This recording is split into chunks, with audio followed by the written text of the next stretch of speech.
জ্বালানি তেলের পর এলপিজিরও দাম বৃদ্ধি, রেকর্ড দরেও সরবরাহ সংকটে পাম্পে ভোগান্তি। 12 কেজির সিলিন্ডারে 18 দিন ব্যবধানে বাড়ল 212 টাকা। কোথায় ছিল 1250, 1350 গ্যাস, এখন 1900, 2000 টাকা। বাড়াইতে পারতে আর লাকিদের আন্ত জানা তা কিভাবে খেয়ে আমরা পাচ্ছেন। এখন যে ভাড়াটা বাড়ছে এটা তো বেচা কিনে আপনি কমে যাবে। এইভাবে চললে তো করতে পারবো না ঠিক মতো ব্যবসা বাণিজ্য। দাম বাড়ছে কোনো সমস্যা নেই, কিন্তু এই যে ভোগান্তি এটা আমরা চাই না। ভোগান্তি কয়দিনে শেষ হবে এটা আমরা সঠিকই জানতে চাচ্ছি। সরকারি তহবিলে চাপ পড়ায় জ্বালানির দাম বাড়াতে বাধ্য হওয়ার দাবি মন্ত্রীর। জীবনযাত্রায় প্রভাব পড়ার কথা স্বীকার। তহবিলের উপর এত প্রেশার আসতেছে, আমাদের তো বাকি প্রোগ্রাম চালাতে হবে, খুব কম বাড়ানো হচ্ছে। এই যুদ্ধে শুধু বাংলাদেশ না, সারা পৃথিবীর প্রতি প্রভাব পড়েছে, আমাদের উপর সেই প্রভাব আছে। দেখছিলেন প্রধান শিরোনাম। সন্ধ্যার সময় সঙ্গে আছি আমি ওমর ইনান। এবার অন্যান্য শীর্ষ সংবাদ। বগুড়াকে সিটি কর্পোরেশন ঘোষণাকাল, উদ্বোধন করবেন প্রধানমন্ত্রী তারেক রহমান। স্থানীয়দের উচ্ছ্বাস, বাস্তবায়ন হলে নাগরিক দুর্ভোগ কমার আশা। হাম ও উপসর্গে আরও 4 শিশুর প্রাণহানি, আক্রান্তদের অন্যান্য জটিলতায় বাড়ছে মৃত্যু। হাসপাতালে রোগীর চাপ, কাল সারা দেশে টিকা ক্যাম্পেইন শুরু। হজ পালনে পবিত্র কাবার পথে যাত্রা, ঢাকার পর চট্টগ্রাম থেকেও ফ্লাইট শুরু। ব্যবস্থাপনায় সন্তোষ, হাজিদের নুসুক কার্ড সঙ্গে রাখার নির্দেশনা মন্ত্রণালয়ের। এবং ইরান যুক্তরাষ্ট্রের দ্বিতীয় দফা বৈঠকের জন্য প্রস্তুত ইসলামাবাদ, কাল পৌঁছাবেন মার্কিন প্রতিনিধিরা। সমঝোতার রূপরেখা চূড়ান্ত ছাড়া আলোচনায় বসবে না তেহরান।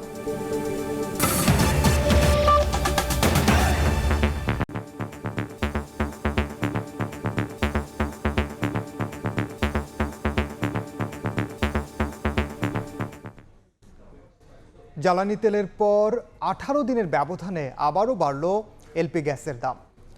12 কেজি সিলিন্ডারের দাম 212 টাকা বাড়িয়ে 1940 টাকা নির্ধারণ করেছে বিইআরসি।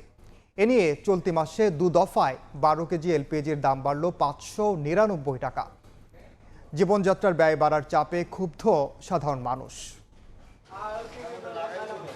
এলপি গ্যাসে চুলা জ্বলে রাজধানীর বড় অংশের বাসিন্দাদের। 18 দিনের ব্যবধানে আবারও বাড়ল দাম। রোববার এক বিজ্ঞপ্তিতে এলপি গ্যাসের 12 কেজি সিলিন্ডারের দাম 212 টাকা বাড়িয়ে 1940 টাকা নির্ধারণের ঘোষণা দেয় Bangladesh energy regulatory commission BRC. চলতি মাসের 2 তারিখেই 327 টাকা বাড়িয়ে নির্ধারণ করা হয়েছিল 1728 টাকা। মাত্র 18 দিনে 599 টাকা বৃদ্ধিতে জীবনযাত্রার ব্যয় বাড়ার চাপে সাধারণ মানুষ। এটা তো সম্ভব না। কোথায় ছিল 1250, 1350 গ্যাস, এখন 1900, 2000 টাকা। এটা তো অনেক বাড়তি। এখন তো আপনার গরিব মানুষ মনে করেন এত গ্যাস না, নাই গ্যাস না কিছু, রান্না বাড়া করতে অনেক কষ্ট। এলপি গ্যাসের মূল্য বৃদ্ধিতে বিপাকে পড়েছেন হোটেল রেস্টুরেন্ট ব্যবসায়ীরাও। যদি দাম বাড়ায় তাহলে কাস্টমার যাও পাই আর পাওয়া যাইব না, এটা আমাদের অনেক ভোগান্তির কারণ হয়ে দাঁড়াইছে। আগে বাদ যে দামে বেশি ও দামে বেচতে হবে না, আরো বেশি দামে কাস্টমার তো খাবে না, সবাই তো গরিব মানুষ হয়ে যাবে। বিক্রেতারা বলছেন নতুন করে মূল্যবৃদ্ধির প্রভাব পড়বে বেচাকেনায়। আমাদের অবস্থা খুব খারাপ, আমরা দোকান ভাড়াও পর্যন্ত দিতে পারি না, আর যারা গ্যাস কিনতে আসে এত দাম দেয়, গ্যাস নিতেও চায় না। নতুন দাম যদি আসে, যদি নতুন মালটা আসে তো নতুন রেডি বিক্রি করবো, আর আজকে যে মালটা ঘরে আছে এটা তো আগে রেডি বিক্রি করতে হবে, কারণ আমার যে কাস্টমার যে আমাদের রেগুলার কাস্টমার। এলপি গ্যাসের বাজার স্বাভাবিক রাখতে দাম সহনীয় পর্যায়ে আনার দাবি ক্রেতা বিক্রেতাদের। আলতাফ হোসাইন, সময় সংবাদ, ঢাকা। এদিকে জ্বালানি তেলের দাম বৃদ্ধির পরও ফিলিং স্টেশনে সরবরাহ সংকটে কমেনি ভোগান্তি। তীব্র গরমে ঘন্টার পর ঘন্টা অপেক্ষায় চরম দুর্ভোগে গ্রাহক। অনেক পাম্প বন্ধের কারণে খোলা থাকাগুলোতে বেড়েছে যানবাহনের চাপ। রেকর্ড দামে জ্বালানি তেল বিক্রি হলেও সরবরাহ বাড়েনি বলছে পাম্প কর্তৃপক্ষ। রাজধানীর ফিলিং স্টেশনগুলোতে প্রতিদিনের চেনা দৃশ্য এটি। জ্বালানি তেলের জন্য কারো অপেক্ষা 12 ঘন্টা, আবার কেউ এসেছেন খাবার সঙ্গে নিয়ে। প্রয়োজন তেল নামের সোনার হরিণ। শনিবার রাতে ঘোষণার পর রোববার থেকে কার্যকর হয়েছে নতুন দর, যা দেশের ইতিহাসে জ্বালানি তেলের সর্বোচ্চ দাম। প্রতি লিটার ডিজেলে 15 টাকা বেড়ে এখন বিক্রি হচ্ছে 115 টাকায়, 1 লাফে 20 টাকা বেড়ে অকটেন ঠেকেছে 140 টাকায়। পেট্রোল ও কেরোসিনের দামও বেড়েছে সমান তালে।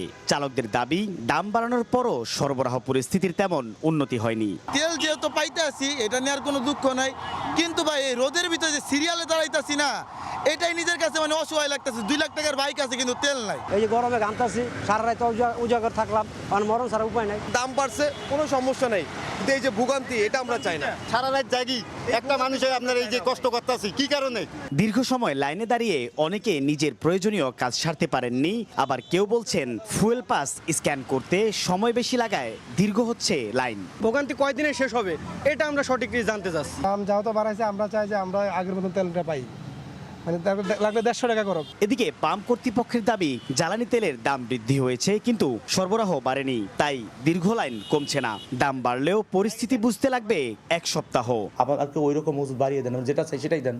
আমিও তো সরকারকে পেওয়াটার মাধ্যমে জ্বালানি উত্তোলন করছি, কাস্টমার তো টাকা দিয়েই নিচ্ছে, তাহলে তার একটু বরাদ্দ বাড়ানো যদি যেতে পারে, তাহলে বারবার যদি না আসা লাগে, সেক্ষেত্রে লাইনটা কমে যাচ্ছে। তো কেবল বাড়লো দামটা, এই পজিটিভ নেগেটিভ সাইডগুলো আপনাকে পুরো ফেলে যে যখন দৃশ্যমান হতে 1 সপ্তাহ সময় লাগতে পারে মোরালেস। এর আগে সর্বোচ্চ মূল্য বৃদ্ধি হয় 2022 সালের আগস্টে। রাশিয়া ইউক্রেন যুদ্ধের পর ডিজেলের দাম 42.5% বাড়িয়ে 114 টাকা করা হয়, যদিও সমালোচনার মুখে একই মাসে 5 টাকা কমায় তৎকালীন সরকার। সাইফুল ইসলাম, সময় সংবাদ, ঢাকা। বৈশ্বিক সংকটে জ্বালানি তেলের দাম বাড়াতে বাধ্য হয়েছে সরকার।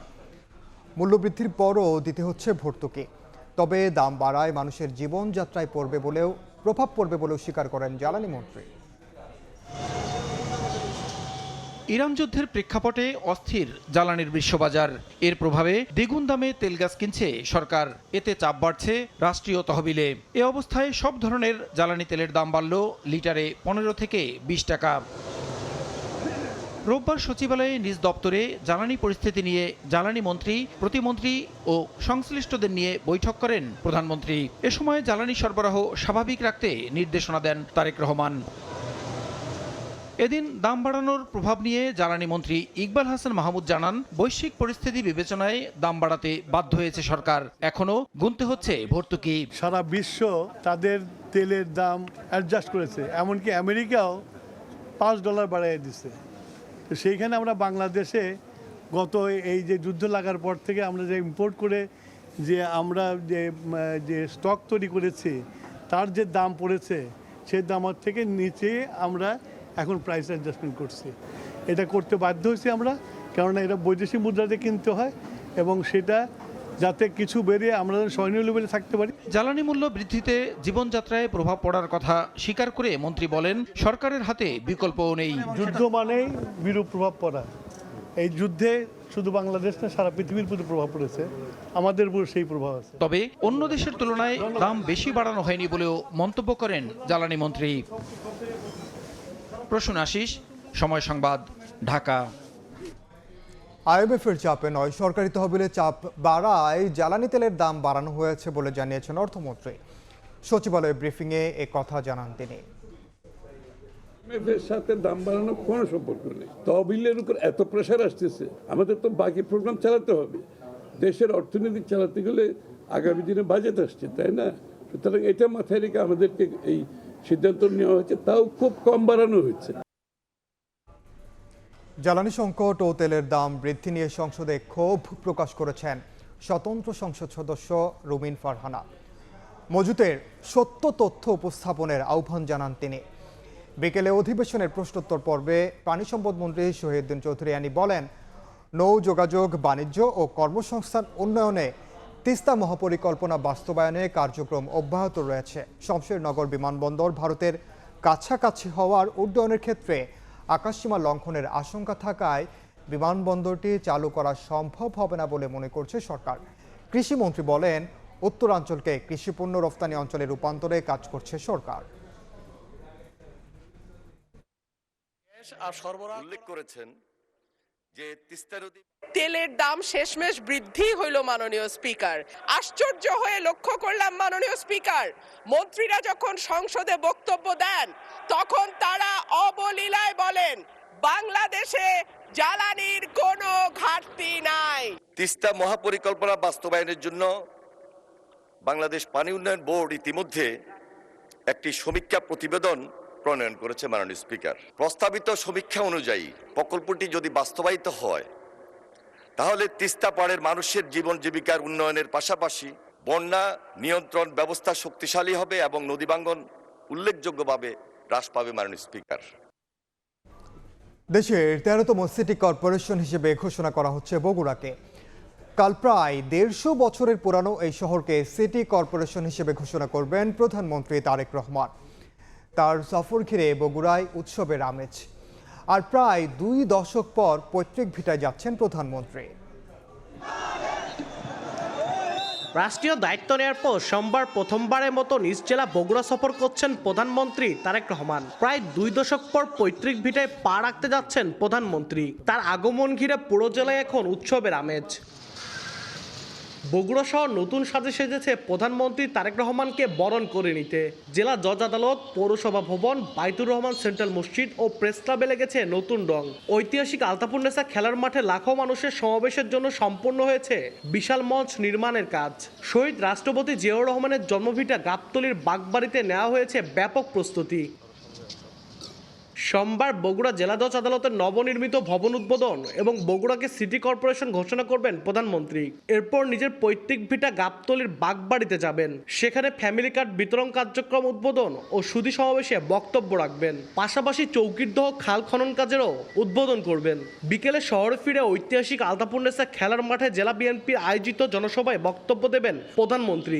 মাননীয় প্রধানমন্ত্রী অনেক দিন পরে তার নিজ বাসভবনে ফিরতেছে। এটা বগুড়াবাসীর জন্য অনেক একটা আকাঙ্ক্ষাজনক। 17 বছর পরে যে আমাদের দেশটা এসেছে, এটা খুব ভালো। অনেক অনেক মানে সাহসী এবং ভদ্র, যা ভাষায় প্রকাশ করা যায় না। ওনার দ্বারা এদেশের মানুষের কল্যাণ হবে, দেশ ও জনগণের উন্নতি হবে, মানুষ গণতান্ত্রিক অধিকার ফিরে পাবে এবং মানুষ গণতান্ত্রিকভাবে তার বাক স্বাধীনতা প্রকাশ করতে পারবে। প্রধানমন্ত্রীর আগমন ঘিরে বগুড়া জনসমুদ্রে পরিণত হবে বলে আশা বিএনপি নেতাদের। City corporation, Bogura press club, Bogura Baitur Rahman central মসজিদ, বগুড়া জাজকট, আপনার খাল খনন, এই যে ব্যাপক একটা কর্মকাণ্ড, কর্মযজ্ঞ যিনি কালকে সারাদিন ব্যাপী যে প্রোগ্রাম রেখেছেন, তো এ থেকে তো আপনি বুঝতে পারছেন বগুড়া আর যে বন্ধ একটা দরজা ছিল, সে দরজাটা খুলে গেছে। রাজনৈতিক বৈষম্য দীর্ঘদিনের বঞ্চনা কাটিয়ে এই জনপদকে এগিয়ে নেওয়ার যে প্রতিশ্রুতি দিয়েছিলেন প্রধানমন্ত্রী, তার সফরে এরই প্রতিফলন ঘটবে বলে প্রত্যাশা বগুড়াবাসীর। আব্দুল আউয়াল, সময় সংবাদ, বগুড়া। সন্ধ্যার সময় আরও থাকছে ধান কাটা নিয়ে দ্বন্দ্ব। সুনামগঞ্জে দুপক্ষের সংঘর্ষে আহত 5, জমি নিয়ে বিরোধে হবিগঞ্জে প্রাণ গেল কলেজ ছাত্রের, আহত আরও 20 জন। হাম প্রাদুর্ভাবের খবর। হাম ও উপসর্গ নিয়ে মারা গেছে আরও 4 শিশু। চিকিৎসকরা বলছেন আক্রান্তদের অন্যান্য জটিলতায় বাড়ছে মৃত্যুর হার। এদিকে কাল থেকে সারা দেশে শুরু হচ্ছে বিশেষ টিকাদান কর্মসূচি। ক্যাম্পেইন সফল হলে কমবে সংক্রমণ। হামের উদ্বেগজনক পরিস্থিতির মধ্যেই সোমবার থেকে দেশব্যাপী শুরু হচ্ছে বিশেষ টিকাদান কর্মসূচি। প্রায় 2 কোটি শিশুকে টিকার আওতায় আনার লক্ষ্য সরকারের। এদিকে হাসপাতালগুলোতে এখনও বাড়ছে আক্রান্ত রোগীর সংখ্যা। বহির্বিভাগগুলোতেও আসছে উপসর্গ নিয়ে অসংখ্য শিশু। অভিভাবকরা জানান, উপসর্গ প্রকাশের পর থেকে শিশুদের শরীরের অবনতি হয় ধাপে ধাপে। এছাড়া জ্বর, সর্দি, ডায়রিয়ার সঙ্গে যোগ হয়েছে মুখে ঘা। ধাপে ধাপে হয়েছে, প্রথমে ঠান্ডা কাশি, এরপরে হচ্ছে মুখে ঘা হওয়া, লাল হওয়া, আর সাথে সাথে জ্বর, আর গোটা হচ্ছে। তারপরে জ্বর আসে হালকা, জ্বর আসার পরে আপনার ডক্টর কাছে নিয়ে যাই, ওইখান থেকে আপনার ওষুধ লিখে দিছে, 2 দিন খাওয়াইছি, কমে নাই। জ্বর হয়েছিল, পরে তার কয়েকদিন পর থেকে মানে হাসপাতালে নিয়ে গেছি, তারপরে হচ্ছে র্যাশ একটু বেরিয়েছে, পরে এখানে আসছি। শুরু থেকে ওর তীব্র জ্বর, আপনার অ্যান্টিবায়োটিক ডোজ দিয়ে সাপোজিটর দিয়ে ওর জ্বর কমতেছিল না। 4 দিন টানা জ্বর, তারপরে 4 দিন র্যাশ উঠছে, র্যাশ ওঠার পরে কাশি আছে, জ্বর আছে। তবে চিকিৎসকরা বলছেন হামের উপসর্গে খুব একটা পরিবর্তন আসেনি, কিন্তু লক্ষণ প্রকাশের পর ধীরে ধীরে হামের প্রভাব পড়তে থাকে শরীরে। হামের যে উপসর্গগুলো, যে খুব হাই গ্রেড ফিভার, উচ্চ মাত্রার জ্বর, এবং জ্বরের সাথে ঠান্ডা, কাশি, চোখ লাল হয়ে যাওয়া। এদের মাঝে বেশিরভাগ রোগী সুস্থ হয়ে যাচ্ছে, আবার কেউ কমপ্লিকেশন ডেভেলপ করছে, জটিলতা ডেভেলপ করছে। জটিলতার মধ্যে এক নম্বর হচ্ছে গিয়ে বেশিরভাগ হচ্ছে নিউমোনিয়াতে আক্রান্ত হচ্ছে, কারো হচ্ছে ডায়রিয়ার প্রচণ্ড প্রকোপ হচ্ছে, মুখের ভিতরে ঘা হওয়ার জন্য খেতে পারছে না, ফলপরিতে ডিহাইড্রেটেড হয়ে যাচ্ছে। এদিকে দেশব্যাপী টিকাদান শুরু হলে হামের প্রাদুর্ভাব কমে আসার আশা চিকিৎসকদের। বলছেন কমে আসতে পারে জটিল রোগীর সংখ্যাও, তবে পুরোপুরি সুফল পেতে অপেক্ষা করতে হবে কয়েক সপ্তাহ। হামের ক্রিটিক্যালিটিটা হয়তো আমাদের দেশে একটু বেশি হওয়ার সম্ভাবনা থাকে, যেহেতু পুষ্টির অভাব আছে এবং যত্ন সচেতনতার অভাব আছে। হামের রোগীর সংখ্যা আস্তে আস্তে কমে আসবে, তবে পুরো সুফল পেতে আমাদের হয়তো আরো কয়েক সপ্তাহ ওয়েট করতে হবে। হামের রোগী যখন কমে আসবে তখন তার ক্রিটিক্যালিটিও আস্তে আস্তে কমে আসবে। গত এক মাসে দেশে হাম ও উপসর্গে মৃত্যু হয়েছে 2 শতাধিক শিশুর, আর আক্রান্ত ছাড়িয়েছে 23,000। মনির হোসাইন, সময় সংবাদ, ঢাকা। ঢাকার পর চট্টগ্রাম থেকেও শুরু হলো হজ যাত্রা। শাহ আমানত বিমানবন্দর থেকে প্রথম ফ্লাইটে সৌদি আরব গেলেন 419 জন। এদিকে দ্বিতীয় দিনে শাহজালাল বিমানবন্দর ছাড়ছে 14টি ফ্লাইট। পবিত্র স্থানে প্রবেশ করতে হাজিদের নুসুক কার্ড সঙ্গে রাখার নির্দেশনা দিয়েছে ধর্ম মন্ত্রণালয়। আল্লাহর সন্তুষ্টি লাভের আশায় পবিত্র কাবার পথে হজ যাত্রীরা।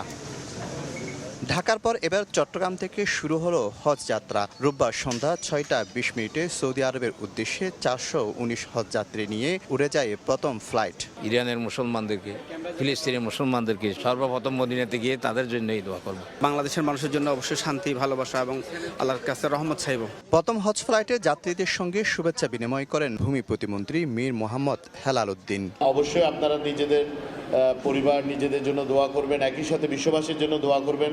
চট্টগ্রাম থেকে এবার হজে যাচ্ছেন 5,675 হজ যাত্রী। এদিকে ঢাকার আশকোনা হজ ক্যাম্পে যাত্রীর উপচে পড়া ভিড়। হজ যাত্রা দ্বিতীয় দিনে শাহজালাল আন্তর্জাতিক বিমানবন্দর থেকে যাচ্ছে 14টি ফ্লাইট। ব্যবস্থাপনা নিয়ে সন্তোষ জানান হজ যাত্রীরা। পরকালে জানি আল্লাহ তাআলা শান্তি করে, এমনকি সবারই জানি আল্লাহ তাআলা আল্লাহ রাসূলের রোজা জানি জিয়ারত করার জন্য তৌফিক দান করে, এই কামনা করে নিয়ত আছে। ব্যবস্থাপনা ভালো ছিল, কোনো সমস্যা নাই। আল্লাহর কাছে দোয়া করবো যে আল্লাহ আমাকে তুমি নাজাত দিও, বিশ্ববাসীকে নাজাত দাও, বাংলাদেশকে নাজাত দিও, বাংলাদেশের জন্য কল্যাণ বয়ে আনো। এবছর দেশ থেকে হজ পালন করতে সৌদি আরবে যাচ্ছেন প্রায় 78,000 মুসল্লি। শফিকুল আলম, সময় সংবাদ। সন্ধ্যার সময় আরও থাকছে। সিরিজ বাঁচানোর মিশনে কাল দ্বিতীয় ওয়ানডেতে নিউজিল্যান্ডের মুখোমুখি হবে বাংলাদেশ। একাদশে পরিবর্তনের আভাস, সমতা ফেরাতে আত্মবিশ্বাসী শরীফুল। দেশের স্বার্থ অক্ষুণ্ণ রেখে ডিপি ওয়ার্ল্ডের সঙ্গে নিউমোরিং কন্টেইনার টার্মিনাল চুক্তির প্রস্তাব সরকার বিবেচনা করবে বলে জানিয়েছেন নৌপরিবহন মন্ত্রী। চট্টগ্রাম বন্দরের এনসিটি সহ বিভিন্ন জেটির কার্যক্রম পরিদর্শন করে এই কথা বলেন মন্ত্রী। আমরা একটা পরিবর্তিত পরিস্থিতিতে এগিয়ে যাচ্ছি, প্রতিযোগিতাপূর্ণ বিশ্বকে ফেস করছি। আমাদের সম্ভাবনাগুলিকে যদি কাজে লাগাতে চাই, ডেফিনেটলি অন্যদেরকেও যারা বিনিয়োগ করবে তাদের কিছু রাইট রয়েছে, সেখানে একটা প্রতিযোগিতা আছে আন্তর্জাতিক পর্যায়ে। চট্টগ্রাম পোর্ট সময়ের সাথে যেভাবে বিকশিত হওয়ার প্রয়োজন ছিল, সক্ষমতা অর্জন করার প্রয়োজন ছিল, সেটা করেছে। আবার আরও বেশি করার সুযোগও আছে যদি আমরা একটু সমন্বিতভাবে ফাংশন করতে পারি। হবিগঞ্জে জমি নিয়ে বিরোধের জেরে দুপক্ষের সংঘর্ষে প্রাণ গেছে কলেজ ছাত্রের। এদিকে ধান কাটা নিয়ে দ্বন্দ্বে সুনামগঞ্জে দুপক্ষের সংঘর্ষে 5 জন আহত হয়েছেন। সুনামগঞ্জের দোয়ারা বাজারের কৃষ্ণনগর গ্রামে জমি নিয়ে দ্বন্দ্ব চলছিল আব্দুল বারী ও আবুল কাশেমের মধ্যে। দুপুরে ওই জমিতে ধান কাটা নিয়ে দুপক্ষের মধ্যে সংঘর্ষ হয়, এতে উভয় পক্ষের 5 জন আহত হন।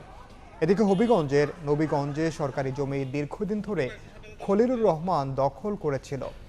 এ নিয়ে হেলাল মিয়ার সঙ্গে তার বিরোধ চলছিল। এর জেরে দুপক্ষ দুপুরে হেলালের লোকজন জমিতে খলিলুরের লোকদের কাজে বাধা দিলে সংঘর্ষ বাধে। এ সময় আহত অবস্থায় কলেজ ছাত্র মঞ্জুরকে হাসপাতালে নিলে চিকিৎসক মৃত ঘোষণা করেন। দেশের বাইরের খবর। ইরানের সঙ্গে দ্বিতীয় দফায় শান্তি আলোচনায় অংশ নিতে সোমবার পাকিস্তান পৌঁছাবে মার্কিন প্রতিনিধি দল। রোববার সামাজিক মাধ্যম ট্রুথ সোশ্যালে দেয়া এক পোস্টে এ কথা জানান ট্রাম্প নিজেই। একই সঙ্গে ইরানের বিরুদ্ধে যুদ্ধবিরতি চুক্তি লঙ্ঘনের অভিযোগ তোলেন তিনি। চুক্তি না হলে তেহরানের প্রতিটি বিদ্যুৎ কেন্দ্র সেতু গড়িয়ে দেওয়ার হুমকি দেন ট্রাম্প। এদিকে বৈঠক আয়োজনে প্রস্তুতি শুরু করেছে পাকিস্তান সরকার। ইসলামাবাদ জুড়ে নিরাপত্তা জোরদার করা হয়েছে, যদিও ইরানের পার্লামেন্টারি স্পিকার গালিবাফ স্পষ্ট ভাষায় জানান ওয়াশিংটনের ওপর বিন্দুমাত্র ভরসা নেই তেহরানের। সমঝোতার রূপরেখা চূড়ান্ত না হওয়া পর্যন্ত দ্বিতীয় দফার বৈঠকে বসতেও অস্বীকৃতি জানিয়েছে ইরান। খেলার খবর, সিরিজ বাঁচানোর মিশনে কাল দ্বিতীয় ওয়ানডেতে নিউজিল্যান্ডের মুখোমুখি হবে বাংলাদেশ। ওয়ানডে বিশ্বকাপে সরাসরি অংশগ্রহণ করতে চাইলে এই সিরিজ বেশ গুরুত্বপূর্ণ টাইগারদের জন্য। প্রথম ম্যাচে হারলেও তাই সেরাটা দিয়ে ঘুরে দাঁড়াতে চান পেসার শরীফুল ইসলাম। মিরপুরে ম্যাচ শুরু সকাল 11টায়। প্রথম ওয়ানডের ভুল শুধরে নিতে ম্যাচের আগের দিন অনুশীলনে বাড়তি মনোযোগী ছিলেন টাইগাররা। টিম হার্ডে সবাইকে উজ্জীবিত করেন মেহেদী হাসান মিরাজ। এরপর শুরু হয় ওয়ার্ম আপ, গা গরমের পর শুরু হয় নেট প্র্যাকটিস। দ্বিতীয় ম্যাচে আসতে পারে পরিবর্তন, স্বস্তি আছে টাইগারদের পেস বোলিং শিবিরেও। ফুল রিদমে নেটে বোলিং করেছেন মুস্তাফিজ। সেক্ষেত্রে বাঁচা মরার লড়াইয়ে ফিরতে পারেন কাটার মাস্টার। ওয়ার্কলোড ম্যানেজমেন্টের হিসেবে বিশ্রামে যাওয়ার সম্ভাবনা আছে তাসকিন কিংবা শরীফুলের।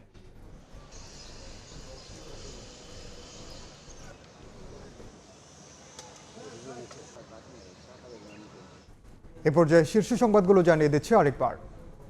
কোথায় ছিল 1250, 1350 গ্যাস, এখন 1900-2000 টাকা। ভোগান্তি কয়দিনে শেষ হবে এটা আমরা সঠিক জানতে চাচ্ছি। জ্বালানি তেলের পর এলপিজিরও দাম বৃদ্ধির রেকর্ড দরেও সরবরাহ সংকটে পাম্পে ভোগান্তি। 12 কেজির সিলিন্ডারে বাড়ল 212 টাকা। ব্যয় বাড়ার চাপে মানুষ। বগুড়াকে সিটি কর্পোরেশন ঘোষণাকাল উদ্বোধন করবেন প্রধানমন্ত্রী তারেক রহমান। স্থানীয়দের উচ্ছ্বাস, বাস্তবায়ন হলে নাগরিক দুর্ভোগ কমার আশা।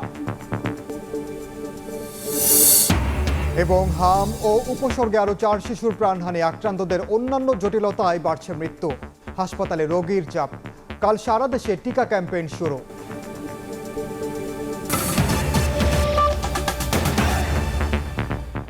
এ ছিল সন্ধ্যার সময়ের পর। জনপদের সময় নিয়ে সঙ্গে থাকবেন সহকর্মী জাফর সাদিক। ধন্যবাদ ইনান। জনপদের সময় নিয়ে আসছি কিছুক্ষণ পর, সঙ্গে থাকুন সময়ের।